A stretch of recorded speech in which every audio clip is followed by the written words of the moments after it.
Recently I finished work on my two-part feature-length Babylon 5 retrospective, and naturally this got me thinking about the recently announced Babylon 5 reboot. While there isn't much concrete information to go on right now, I'm still broadly excited for this new series. However, I've seen a few people being a little concerned about the new home for this show, the CW. Now, I totally get where these concerns are coming from. When fans think of Babylon 5, its genre, the scope of the story, the themes it tackles, a streaming platform like Netflix, Amazon, or HBO Max seems like the logical place for a show like this to be.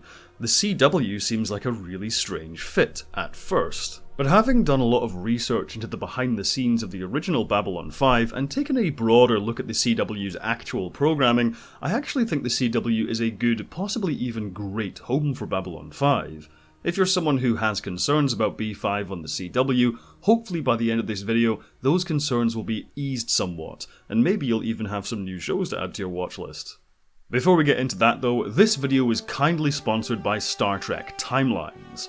Star Trek Timelines is the ultimate mobile strategy and role-playing game, available for all devices including iOS, Android, Windows, Steam, Facebook, Samsung and Huawei. You can download it by clicking the link in the description or by scanning this QR code to instantly claim special rewards. In Timelines, you take on the role of a starship captain embarking on a journey across time and space to save the galaxy from temporal anomalies, getting stuck into some action-packed 3D space battles along the way, all the while leveling up and collecting captain rewards. Assemble your ideal Starfleet crew from any era and any series, everyone from Kirk and Spock to Picard and Janeway to Burnham and Mariner. Command iconic starships from the Star Trek universe, take part in PvE and PvP battles, unlock new ships and characters by participating in daily campaigns and missions from the event hub, gain experience, influence factions, rank up the leaderboard, and even form a fleet with your friends to engage in events to share special rewards and bonuses. Once again, you can download the game by clicking the link in the description or by scanning the QR code so you can claim a free special kit with Enterprise Pike until July 1st.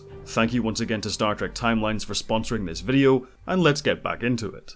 I feel like a lot of the trepidation surrounding Babylon 5 on the CW has a lot to do with this fantasy version of a B5 reboot a lot of fans have had for many years. A shorthand for describing Babylon 5 to a lot of people, after all, is Game of Thrones but science fiction. I've even used this line when trying to get friends of mine into the show. But while that comparison is usually used to describe the storytelling, an epic struggle between multiple nations with a huge ensemble cast of complex characters with rich backstories, there's also the further implication of production value. For a lot of fans, I feel like the belief was that any version of Babylon 5 would logically merit that blockbuster TV show treatment. $100 million budgeted seasons, A-list movie stars in major roles, feature film quality cinematography and visual effects, and so on. And yes, while that vision of the show is certainly enticing, it's also not very realistic. As devoted as the Babylon 5 fanbase is, and as respected as the show is in certain circles, as a brand it's just not big enough to warrant that kind of treatment.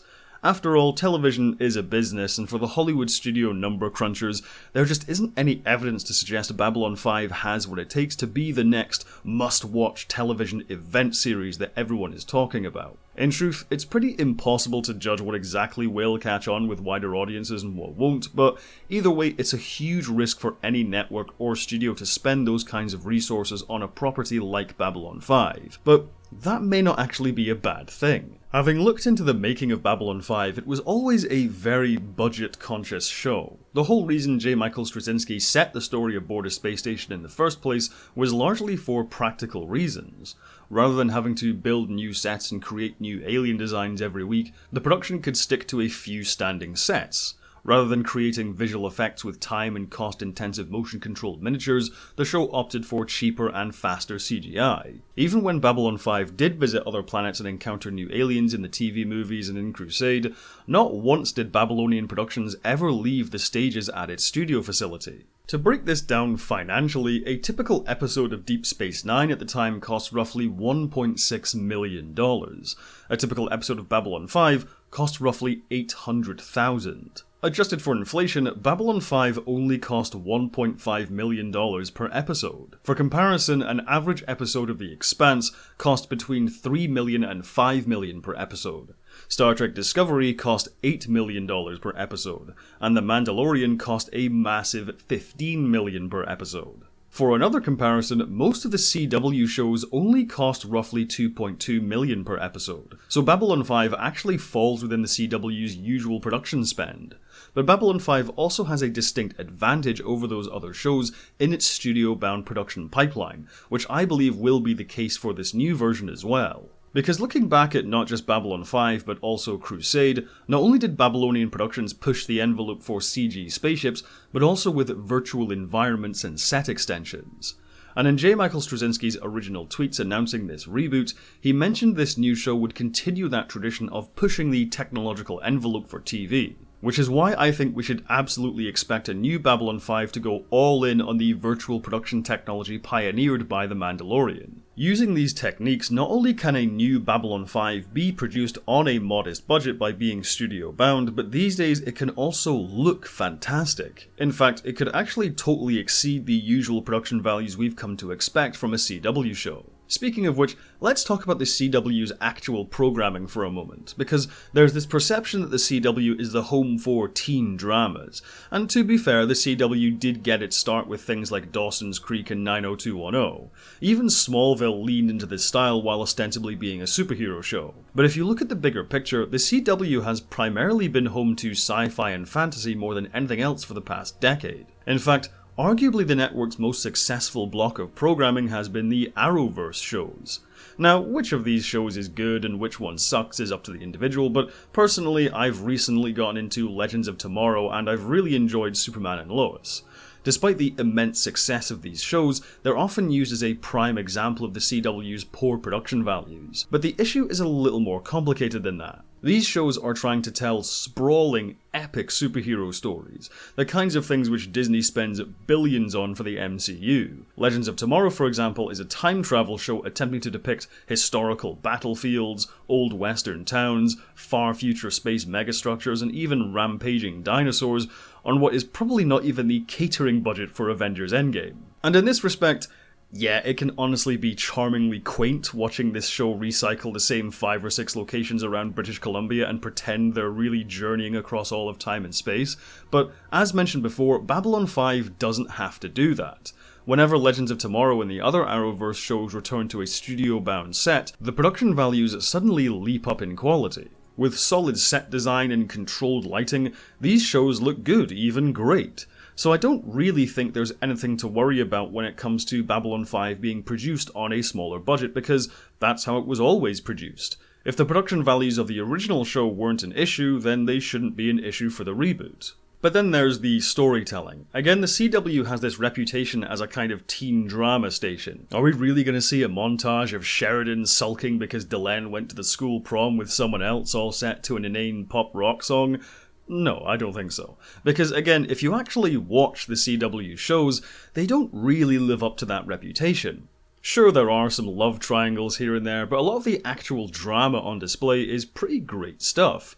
Characters dealing with loss, addiction, the weight of expectations, doubting their own abilities, being corrupted by power, losing friends and gaining new ones, and yeah, the exact kinds of things Babylon 5's characters dealt with. Because another core pillar of the original show was to go against the Star Trek vision of the future and instead show highly flawed characters with real-world problems. That's like the CW's bread and butter. Sure, Legends of Tomorrow looks like a really well-made YouTube video, but it's the characters and their personal journeys which has kept me watching. The same goes for Babylon 5, and if you've seen Sense8, which J. Michael Straczynski was also involved with, it's really easy to see how his storytelling sensibilities can actually translate really well to a show on the CW. Because as much as Babylon 5 is an epic space opera, it's also a character drama as well. But even if you're not convinced by all of that, if you're someone who has disliked everything they've seen from the CW, including all the Arrowverse stuff, fair enough, but I would ask, why would that affect Babylon 5? We didn't judge the original show based on the other shows on PTEN or TNT, so why judge this new Babylon 5 based on the other shows on the CW? However, there's also a far more pragmatic reason why the CW is a good home for Babylon 5, and it comes down to the numbers again. As I said before, Babylon 5, despite its passionate fanbase, isn't a hugely popular brand, and if it was given a shot on a platform like Netflix, then the show would be put into the position of having to pull in some massive viewing figures to be successful. If you give Babylon 5 the Game of Thrones treatment, it would then need to pull in the Game of Thrones ratings, and that's not guaranteed. The bar for hit ratings on the CW, however, is not nearly as high. Again, looking at the Arrowverse, the show Arrow on average pulled in only 3 million viewers, and that show ran for 8 seasons. Legends of Tomorrow pulled in barely 2 million, and that also ran for 8 seasons. Babylon 5's original run usually hovered around 3 to 5 million viewers. Even if that small audience carried over to this new version, that would still make it a big hit for the CW. And considering a lot of the Arrowverse stuff is actually wrapping up, Arrow, Legends, and Supergirl have all finished, I don't think it's beyond the realms of possibility that this new Babylon 5 is being positioned as the launching point for another small television universe. After all, Babylon 5 did have a bunch of TV movies and attempted spin-offs before. According to Straczynski himself, this new reboot has some solid support from the network execs, so I wouldn't be surprised if after a few successful seasons of this reboot, we couldn't get a Psy-Corps show or a Ranger show. All of that would be far more difficult to get off the ground if Babylon 5 was on Netflix. On the CW though, it might be doable. While I was certainly thrown at first by the idea of a new Babylon 5 being on the CW, the more I've thought about it, the more sense it makes.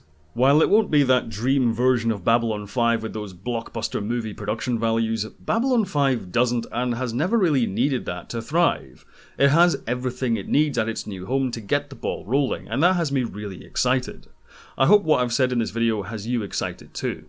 Once again, I'd like to thank Star Trek Timelines for sponsoring this video. Remember to download the game by clicking the link below or scanning this QR code for some extra goodies. Thank you for watching. If you like my videos, be sure to like, subscribe and share, and make sure to hit the bell icon to stay up to date with all of my new uploads. If you want to help the channel grow, join my Patreon or YouTube members using the links down below. There you can see videos early as well as some exclusive content. Speaking of which, I'd like to quickly thank all of my patrons and members who are now appearing on screen. Have a good one, and as always, live long and prosper.